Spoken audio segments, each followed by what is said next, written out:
जय हिंद। आपको इंजन के बारे में बताए थे। आज इंजन का ट्रांसमिशन यानी पावर कैसे डिस्ट्रीब्यूट होता है। वो पिछले चक्के पे जाता है तो रियर व्हील ड्राइव, अगले चक्के पे जाता है तो फ्रंट व्हील ड्राइव। जबकि मिलिट्री की जो गाड़ियां होती है वो 4x4 होती हैं। इसका क्या मतलब होता है, देखिए रियर व्हील, रियर का मतलब होता है पीछे, पिछला चक्का। तो जब कभी भी इंजन जो होता है तो यहाँ से तो पावर बना देता है, लेकिन वो पिछले चक्के को जब पावर सप्लाई करता है तो ऐसे गाड़ियों को हम कहते हैं रियर व्हील ड्राइव, यानी पिछले चक्के को पावर ज्यादा मिल रही है। तो जो पावर को पीछे ले जाता है इसे हम लोग कहते हैं ड्राइव शाफ्ट। एक बड़ा सा ट्रक के नीचे देखे होंगे, लोहे की तरह घूमते रहता है ड्राइव शाफ्ट। ये जाके जुड़ा रहता है पीछे के इसमें डिफरेंशियल से। ये डिफरेंशियल क्या करता है, इस पावर को, इसको घूर्णन गति को दोनों चक्कों पे बांट देता है।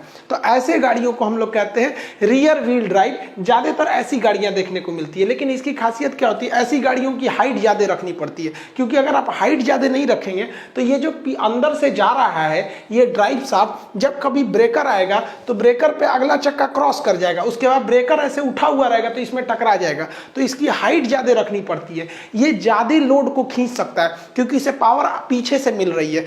पावर जनरेट आगे हो रही है इंजन से, लेकिन पीछे चला जा रहा है। लोड ज्यादा खींच सकता है, ये ज्यादा स्टेबल होता है, ये अच्छा माना जाता है। लेकिन ये माइलेज कम देता है। क्यों माइलेज कम देता है? क्योंकि इसमें ज्यादा इंस्ट्रूमेंट ज्यादा लगे हैं। देख रहे हैं इतना बड़ा लोहे का ये लगा हुआ है आपका ड्राइव शाफ्ट, तो हैवी लोड हो जाएगा। हैवी लोड होने की वजह से ये गाड़ियां माइलेज कम देती हैं, यानी 1 लीटर पेट्रोल में ज्यादा दूर नहीं जाती हैं। माइलेज का मतलब होता है पेट्रोल से कितनी दूरियां तक गाड़ियां जा रही हैं। आप रियर व्हील ड्राइव में देखे होंगे तो ये वाला जो हिस्सा होता है इसे हम लोग कहते हैं, ये आपका ड्राइव शाफ्ट है। ये जाके जुड़ा रहता है डिफरेंशियल से। ट्रक वगैरह में देखे होंगे, ये किसी भी लोडेड गाड़ियां में देखेंगे तो नीचे ये वाला जो हिस्सा है ये आपको यहाँ दिख रहा होगा। अब अगर हम कलर चेंज कर देते हैं तो यहाँ भी देखिए, ये भी क्या है, ड्राइव शाफ्ट है। इसमें सबसे बड़ा चीज क्या होता है, रियर व्हील ड्राइव में गाड़ियों को ऊंचा रखना है। अगर नीचे रखेंगे तो ये रियर व्हील ड्राइव पॉसिबल ही नहीं है, वरना लड़ जाएगा ये। अब दूसरा होता है फ्रंट व्हील ड्राइव। जैसे इंजन तो यहाँ पावर जनरेट करता है। इंजन के बारे में 4 स्ट्रोक इंजन तो पूरा इंजन पढ़ा दिए हैं आपको, लाइनर पिस्टन वगैरह, डिस्क्रिप्शन में उसका लिंक दे देंगे, आप देख लीजिएगा।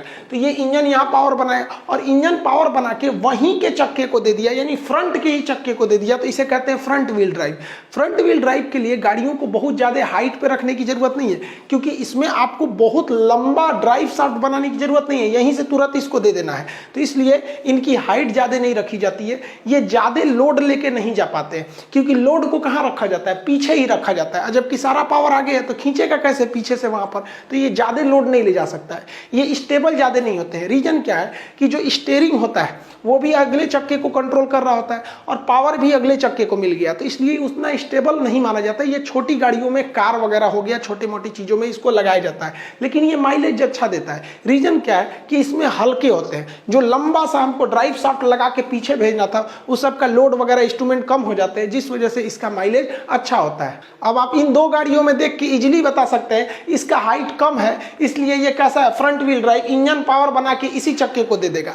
जबकि ये बड़ी गाड़ियां हैं, इनकी हाइट ज्यादा है तो इंजन पावर आगे बनाता है, लेकिन पिछले चक्के को ये क्या करता है, भेज रहा होता है। तो ये हो जाता है आपका रियर व्हील ड्राइव, ये हो गया फ्रंट व्हील ड्राइव। आप कहेंगे कि अच्छा कौन होता है, भाई दोनों अपने अपने जगह पे है। कम काम है तो इसको लीजिए, ज्यादा काम है तो इसको ले लीजिए, लेकिन दोनों की एक बहुत बड़ी खराबी है। आप देखिए इसका सारा पावर फ्रंट व्हील ड्राइव इस अगले चक्के पे पड़ रहा है, यानी इंजन जो है पिछले चक्के से मतलब ही नहीं है। अगर गलती से इसका अगला चक्का कहीं कीचड़ में फंस गया तो अगला चक्का नचते रहेगा, तो खड़ा होकर चुपचाप देखेगा कि ए चाचा खींचिए, तो खींचबे नहीं करेगा। तो इसका अगला फंस गया तो ये काम से नहीं। या मान लीजिए कोई इसे उठा दिया क्रेन लगा के, तो आप इंजन से खूब स्केलेटर लीजिए तो गन गन गन गन हवा में नाचेगा, पीछे वाले को तो पावर मिल नहीं रहा, तो टुकुर टुकुर देखेगा। तो इसका अगला फंसा तो ये गया। इसमें देखिए इसका पावर यहाँ जनरेट हो रहा है, लेकिन सारा पावर चला जा रहा है पिछले चक्का पे। तो अगर इसका पिछला चक्का कीचड़ में फंस गया तो अगला आगे जाएगा ही नहीं। तो आगे वाला तो चुपचाप खड़ा था, वो कह रहा था कि आप ढकेलिएगा तब तो हम जाएंगे, या पीछे से कोई उठा दिया तो ये भी फंस जाएगा।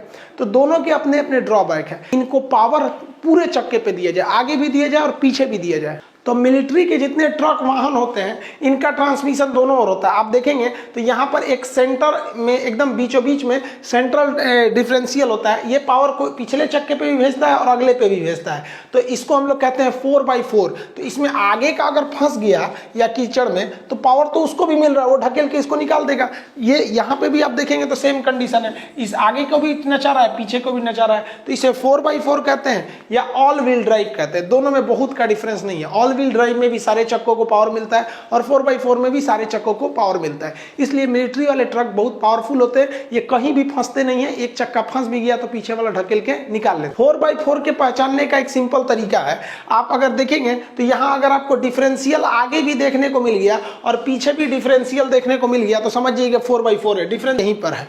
लेकिन अगर इसे देखेंगे तो ये रियर व्हील ड्राइव है, पिछले चक्के को ये मिल रहा है, जबकि अगर आप इसको देखेंगे तो ये ऑल व्हील ड्राइव है। देखिए एक तो सेंटर में आपका डिफरेंशियल है, ये यहाँ भी पावर जा रहा है और पिछले वाले चक्के को भी पावर डिस्ट्रीब्यूट किया जा रहा है। साइकिल को देखेंगे ना तो साइकिल रियर व्हील ड्राइव होता है, क्योंकि साइकिल को अगर आप डबल स्टैंड पे रख दिए हैं और आप चक्के को कितना भी नचाते रहिए, ये चक्का केवल नचेगा, आगे नहीं बढ़ेगा, क्योंकि आपका अगला चक्का जमीन पे जरूर है लेकिन इसे पावर से मतलब नहीं था, ये केवल स्टीयरिंग से इसका मतलब था। अगली एक कैटेगरी होती है हैचबैक गाड़ियों की। हैचबैक ऐसी गाड़ियों को कहते हैं जिसका पिछला हिस्सा बाहर की ओर नहीं निकला होता है, गाड़ी अचानक आके ऐसे खत्म हो जाती है, पीछे डिग्गी बना दिया जाता है, ऐसी गाड़ियों को हैचबैक कहते हैं। हैचबैक गाड़ियां अक्सर छोटी होती है, जैसे देखिए ये गाड़ी है, पीछे जाके अचानक खत्म हो गया। ये ऐसे अचानक जो गाड़ियां पीछे जाके खत्म हो जाती है ना, एक्स्ट्रा पोर्शन नहीं निकला रहता है पीछे की ओर, तो ऐसी गाड़ियों को हैचबैक कहते हैं। ये साइज में छोटी होती हैं। जबकि सेडान जो गाड़ियां होती हैं, सेडान बड़ी गाड़ियां होती हैं, इनका अगला हिस्सा नहीं पिछले हिस्से से पता चलता है, एक एक्स्ट्रा पोर्शन निकला रहता है जिसे हम लोग बूट या डिग्गी कहते हैं। जब एक्स्ट्रा हिस्सा निकल जाता है ना तो उसे सेडान कहते हैं। जितनी भी सेडान गाड़ियां हैं आप उसमें देखेंगे तो एक्स्ट्रा जरूर निकलेगा। देखिए यहाँ पे आपको सब में एक्स्ट्रा पार्ट यहाँ पे दिखने को मिलता होगा, इसे बूट कहते हैं। बूट स्पेस डिग्गी का जगह जिसे लीटर में नापते हैं। ये इमेज धुंधला है तो इसमें देख सकते हैं जितनी गाड़ियां हैं सब में एक्स्ट्रा थोड़ा सा निकला हुआ है। जहां भी थोड़ा सा एक्स्ट्रा निकल गया आप समझ जाइएगा कि वो कौन सी गाड़ियां हैं, सेडान गाड़ियां। तो सेडान की पहचान एक्स्ट्रा निकला है और हैचबैक की पहचान सिकुड़ा हुआ है पीछे से। यूटिलिटी व्हीकल उसे कहते हैं जो सामान ढोने के काम में आते हैं, तो इसे हम लोग यूटिलिटी व्हीकल्स के नाम से या यूवी कहते हैं लोग इसे। यूवी यूटिलिटी यानी सामान ढोने के काम में आते हैं, चाहे वो पिकअप हो गया या एस हो गया या इस टाइप के हो गए, सब ये सामान ढोने के काम में आते हैं सब। ये जितनी गाड़ियां ढोने वाली होती हैं ये फ्रंट व्हील ड्राइव तो हो ही नहीं पाएंगी, क्योंकि फ्रंट का पावर दे देंगे तो पीछे से इतना लोड को कैसे खींचेंगी। ये सारी गाड़ियां कैसी होती हैं, रियर व्हील ड्राइव होती है सब, ये पीछे पावर इनको मिल रहा होता है। अब अभी के वक्त में लोगों को क्या चाहिए, हैवी सामान टाइप का, बहुत हैवी ढो भी दे और लुक भी उसका स्पोर्टी हो, मतलब सुंदर लुक हो। तो कंपनियों ने एक नया सेगमेंट बना दिया जिसका नाम रखा स्पोर्ट कॉम यूटिलिटी व्हीकल, ये एसयूवी कहते हैं। अब अलग अलग एसयूवी कंपनियां अलग अलग बनाती हैं, जैसे सफारी भी एसयूवी में आती है, बोलेरो भी आती है, स्कॉर्पियो भी आती है, तो ये एसयूवी में आती है। एसयूवी जनरली बड़ी गाड़ियों को कहते हैं, वो बहुत बड़ी साइज की होती हैं सर एसयूवी गाड़ियां। ये 7 सीटर हो जाते हैं सब एसयूवी जो होते हैं सर 7 सीटर। एसयूवी की सबसे बड़ी पहचान ये थोड़ी साइज में बड़ी होती है और ऊंची होती है एसयूवी। ये एसयूवी अलग अलग कंपनियां अलग बनाती है, जैसे फॉर्च्यूनर एक बहुत बड़ी एसयूवी में आती है, फोर्ड की आती है सब, डस्टर वगैरह ये सब जितनी बड़ी बड़ी है सब, ये सब एसयूवी में आ जाती हैं सब। अब एसयूवी में महिंद्रा वगैरह की जो है एसयूवी है, तो एसयूवी में महिंद्रा ने एक एक्सयूवी बना दिया। तो एक्सयूवी कोई कैटेगरी नहीं है, वो महिंद्रा कंपनी की बनाई हुई एसयूवी है जिसका नाम उसने एक्सयूवी रख दिया था। और हालांकि एसयूवी को नए मुकाम पर महिंद्रा ने ही पहुंचाया था। तो बड़ी गाड़ियां एसयूवी में आती है। अब इसको थोड़ा सा छोटा बना दिया गया, कार और एसयूवी के बीच में भी आ जाती है, तो उसे मिनी एसयूवी कहते हैं। वो एसयूवी की ही एक कैटेगरी होती है। गाड़ियों में सबसे जरूरी होता है ब्रेकिंग सिस्टम। अगर ब्रेकिंग सिस्टम फेल तो काम खत्म। ब्रेकिंग सिस्टम के लिए 3 चीजें जरूरी होती है। एक एबीएस होता है जिसको कहते हैं एंटी लॉकिंग ब्रेक सिस्टम, एक ईबीडी होता है इलेक्ट्रॉनिक ब्रेक फोर्स डिस्ट्रीब्यूटर, एक बीए यानी ब्रेक असिस्ट होता है। इन तीनों को समझते हैं हम लोग बारी बारी करके। देखिए एबीएस का मतलब क्या होता है, एंटी लॉकिंग ब्रेक सिस्टम। ये चक्के को लॉक नहीं होने देता है। देखिए क्या होता है, आप मूवी वगैरह में भी देखे होंगे, अब अचानक ब्रेक मारेंगे ना तो चक्का लॉक हो जाता है। अब लॉक हो गया चक्का, अब गाड़ी फिसलती है। तो देखिए ये गाड़ी फिसलने का नतीजा ये होता है कि गाड़ी डिसबैलेंस हो जाती है। लेकिन आज एक नई टेक्नोलॉजी लगा दिया गया जिसे कहा गया एबीएस। एबीएस में क्या होता है कि जब भी आप कभी ब्रेक पेडल को पुश करते हैं, दबा देते हैं ब्रेक पेडल को, यहाँ से ब्रेक को बहुत जोर से दबा देते हैं, तो चक्का क्या हो जाता है, जाम हो जाता है। लेकिन इसमें एक छोटा सा सेंसर लगा है, ये भांप लेता है कि चक्का अब जाम हो रहा है, तो ब्रेक को 1 सेकंड के लिए छोड़ देता है, फिर चक्का नचने लगता है, फिर दबा देता है, फिर छोड़ता है, फिर दबा देता है। इस वजह से आपका चक्का जो होता है रुकता नहीं है, वो हल्का हल्का नच के ही रुकता है, क्योंकि जैसे रुकने वाला होता है वो छोड़ देता है, फिर नचने लगता है, फिर दबा देता है। तो ऐसे करके रुकता है ना, तो गाड़ी आपकी स्टेबल होकर रुकती है और पहले ही रुक जाती है।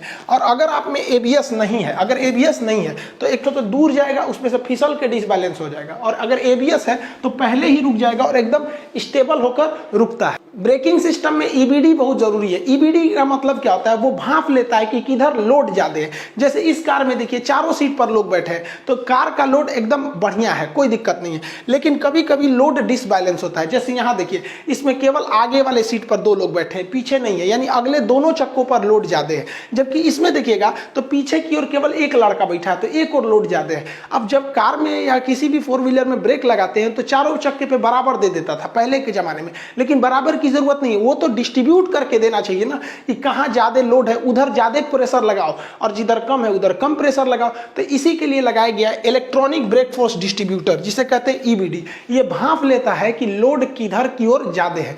जैसे यह लगेगा, और ये देखिए ये लड़की को सीबीएसई बोर्ड वाली है, बैठल है पसर के पूरा पैर रख के, तो इसके ये वाला देखिए इधर साइड में इस चक्के पे लोड ज्यादा है। तो जो भी ये जब अगर इस गाड़ी में ईबीडी है इलेक्ट्रॉनिक ब्रेक फोर्स डिस्ट्रीब्यूटर, तो वो ज्यादा लोड किस चक्के पे देगा, एक ई बकलोलिया के चक्का पे देगा और ये जो चला रहा है चश्मैला इसके चक्का पे देगा। तो इन्हीं दोनों पर देगा यहाँ पर, बाकी 2 चक्कों पे लोड कम देगा। तो लोड को ऑटोमेटिक डिस्ट्रीब्यूट करने के लिए एक सेंसर आता है जो गाड़ियों में लगा रहता है, जिसे इलेक्ट्रॉनिक ब्रेक फोर्स डिस्ट्रीब्यूटर कहते हैं। इससे गाड़ी स्टेबल हो जाती है, घुमाव पर या फिर मतलब सवारी की संख्या ज्यादा या कम होने पर वो अपने से ब्रेक को सिस्टमेटिक ढंग से बांट देता है। अब आता है आपका ब्रेक असिस्ट, मतलब ये आपके असिस्टेंट का काम करता है ब्रेक का। कभी कभी भीड़ में जैसे देखिए ये नीला वाला गड़िया लग रहा है, इसको ठोक देगा तो अचानक हचाक से दाब दीजिएगा ना ब्रेक पेडल को, तो यहाँ पर देखिए ब्रेक जो होता है ना इसका शॉर्टकट होता है ABC, यानी एक्सेलरेशन ब्रेक और clutch, ABC acceleration brake, accelerator brake और क्लच। तो आप अगर हचाक से ब्रेक दाब दीजिएगा ना खूब कचकचा के, तो कहता रे पगला कहीं का गड़िया उलाटेगा क्या, तो अपने आराम से दबाता है वो, मतलब आपके हिसाब से नहीं, वो मैनेज करके ऑटोमेटिक मैनेज कर लेता है। अगर आप स्पीड बहुत ज़्यादा है हचाक से मार दिए तो रोक देगा आपको, आप भले दाबे हैं ब्रेक पेडलवा से छोड़ा देगा, कह देगा पगला दाब दिया है तेज। और कभी एक्सीडेंट होने वाला है और आप आराम आराम से दाब रहे हैं तो चाप देगा अपने से। तो ये आपका एक असिस्टेंट का काम करता है जिसे ब्रेक असिस्ट या BA कहते हैं। अगला सिक्योरिटी फीचर जो होता है वो आता है आपका सीट बेल्ट का। सीट बेल्ट एक यूनिक फीचर होता है। इसकी खासियत क्या होती है, अगर आप इसे आराम आराम से खींचिएगा तो ये आगे आते जाएगा। आप सीट बेल्ट पहन के आराम से आगे आइएगा तो आपको आने देगा, लेकिन जहां आप झटका दीजिएगा तो सीट बेल्ट वहीं पर लॉक हो जाता है। उसके अंदर लॉकिंग सिस्टम होता है, अगर झटका देंगे तो लॉक हो जाएगा। इसलिए ये लोग आराम से आएंगे, कोई दिक्कत नहीं, आगे बढ़ाएंगे पीछे बढ़ाएंगे कोई प्रॉब्लम नहीं होता है। लेकिन जैसे गाड़ी का एक्सीडेंट होता है ये क्या करता है, सीट बेल्ट लॉक कर देता है, तो आदमी आगे नहीं फेंकाता है, नहीं तो बकलोलिया फेंका जाएगी। ये देखिए मोबाइल चला रहा है चल जाएगा बाहर, तो मुंह हाथ फूट जाएगा, एक में हो जाएगा यहाँ पर। और ये लोग देखिए ऐसे गाड़ी चला रहे हैं, एक्सीडेंट हुआ मान लीजिए तगड़ा, तो ये फेंका जाएंगे, शीशा तोड़ के आगे फेंका जाएंगे। तो इसलिए वहां पर सीट बेल्ट का होना जरूरी है। अब जो गाड़ियां आएंगी उसमें ऐसा सिस्टम दिया जा रहा है, भारत सरकार इस पर विचार कर रही है कि अगर कोई सीट बेल्ट नहीं लगाएगा ना तो गाड़ी स्टार्ट नहीं होगी। वहां एक सेंसर देने का ऐसा प्रावधान चल रहा है। गाड़ियों में सबसे बड़ा सेफ्टी फीचर जो होता है एयर बैग का होता है। इससे क्वेश्चन पूछा हुआ था पिछली बार रेलवे में भी, एयर बैग में किसका प्रयोग किया जाता है। देखिए एयर बैग क्या होता है, स्टीयरिंग के पास ही लगा दिया जाता है एयर बैग को। ये एक बैग की तरह होता है जो गाड़ियों में दिखता नहीं है, जब तक एक्सीडेंट नहीं हुआ है तो उसको अंदर लगा दिया जाता है। उसके अंदर सोडियम एजाइड भरा जाता है। जब कभी भी गाड़ियों पे तगड़ा झटका लगता है ना, तो तगड़ा झटका लगने से ये सोडियम एजाइड नाइट्रोजन गैस को छोड़ देता है, और ये नाइट्रोजन गैस बहुत तेजी से भर जाते हैं, जिससे कि उसको आगे की ओर चोट नहीं लगता है। जैसे मान लीजिए अचानक झटका लगेगा तो इसका मुंह स्टीयरिंग पे लगेगा तो इस सीना उना टूट जाएगा, वैसे ही तो स्टीयरिंग के आगे ये एयर बैग भर जाता है, एक उसके बगल वाले में भर जाता है को पैसेंजर में। इंडिया में आज ज़्यादातर 2 ही सीट बेल्ट दिए जाते हैं, लेकिन महंगी गाड़ियां लेंगे तो उसमें 6 सीट बेल्ट का एयर बैग लेंगे तो बड़ी गाड़ियों में ना पीछे वाले पैसेंजर्स के लिए भी दिए जाते हैं। यूरोप वगैरह में तो कंपलसरी है, भारत में अभी भी बहुत सारी गाड़ियां, अब तो भारत में भी कंपलसरी कर रहा है कि कम से कम बम्पर में चलता है कि आप ऐसा रॉड लगवा लीजिए पीछे कि जाम वगैरह में पीछे से कोई मारेगा तो कोई दिक्कत नहीं, आपकी गाड़ी बच जाएगी। लेकिन कुछ लोग को गाड़ी से इतना प्रेम होता है कि अगवा ही बम्पर लगवा देते हैं। देखिए स्टील का खूब डिजाइनदार ऐसे लगवा देंगे आगे, इनको गाड़ी से प्रेम है। अरे लोल कहीं का पढ़ल लिखल ना है, अगवा लड़ाएगा ना भड़ाक से तो गाड़ी जितना एक्सीडेंट होने वाला रहेगा ये बम्पर पे लग जाएगा, गाड़ी पे नहीं लगेगा। अब गाड़ी पे नहीं लगेगा तो अंदर का एयर बैग खुलेगा ही नहीं। तो जिन लोगों ने आगे बम्पर लगा लिया है भैया, गाड़ी दूसरा खरीदा के आ जाएगा, जान दूसरा कभी नहीं आने वाला है, इसलिए इसको नोचवा के फेंक दीजिए, क्योंकि मेन इंपैक्ट गाड़ी पर पड़ना चाहिए। इसको तो दोबारा बनवा भी लेंगे। कभी कभी गाड़ी क्या होती है नदी नाले में फंस जाती है या गिर जाती है नाली उले में, या फिर नदी में, तो बाहर पानी का प्रेशर इतना ज्यादा रहता है कि दरवाजा खुलेगा ही नहीं। आप सोचिए ना, दरवाजा खोलने के लिए पूरे नदी के पानी को ना आप ढकेल रहे हैं, नहीं खुल पाएगा। तो इसके लिए आपको ना शीशा तोड़ के भागना पड़ता है। अब शीशा तोड़िएगा कैसे, हाथ से नहीं टूटता है। तो जो हेडरेस्ट होता है, हेडरेस्ट जिस पर आदमी आराम करता है,